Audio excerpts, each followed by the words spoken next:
All right, Wednesday's in the books. Thought last couple of days, really good effort at practice. The kids really practiced well today as far as their effort. Cleaner practice than we did yesterday. So the same way Tuesday and Wednesday we kind of talk about each week is you got different schemes that you're facing each week, and Temple runs a scheme that's a little bit different than anything we've seen this year defensively. So you got to continue working it, cleaning everything up, but progressing along. Big game for Saturday. Good football team coming in here. 3 o'clock kickoff. Kids are really excited. So, questions?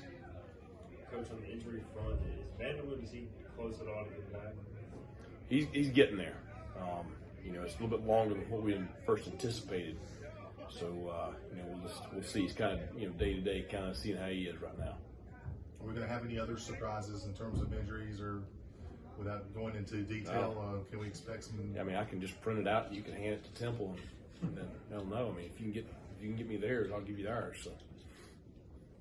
How do you feel like with some injuries at tackle this year, it's kind of been a snake bit spot? How do you think that position is done under those circumstances? Oh, I think it's fantastic.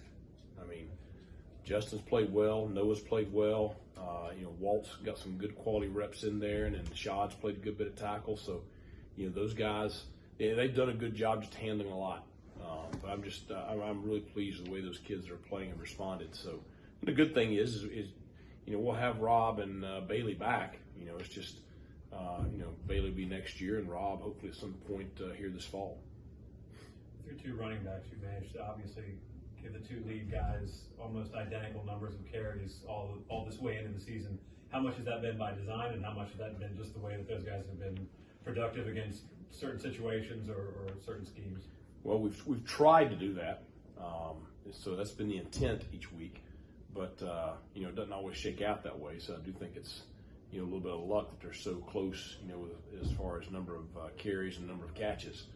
But we're very fortunate, and we talked about it on the press conference the other day. The days of one feature tailback, that's long gone.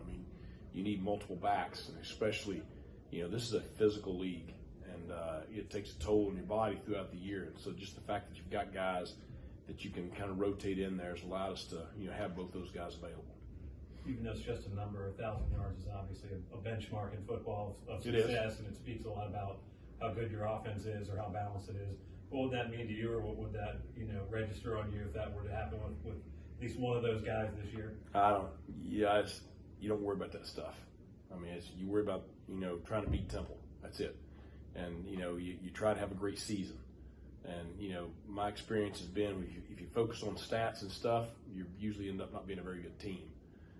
You focus on how you play and how you prepare, and it's a team game, and that's the focus right there, the team. We worry about all that stat stuff. We worry about that after the season. It always just kind of takes care of itself if you do it that way. Your starting receivers have been coming on strong. Do you think that has to do a little bit with the guys lower down the depth chart, such as Tyler Savage, proving that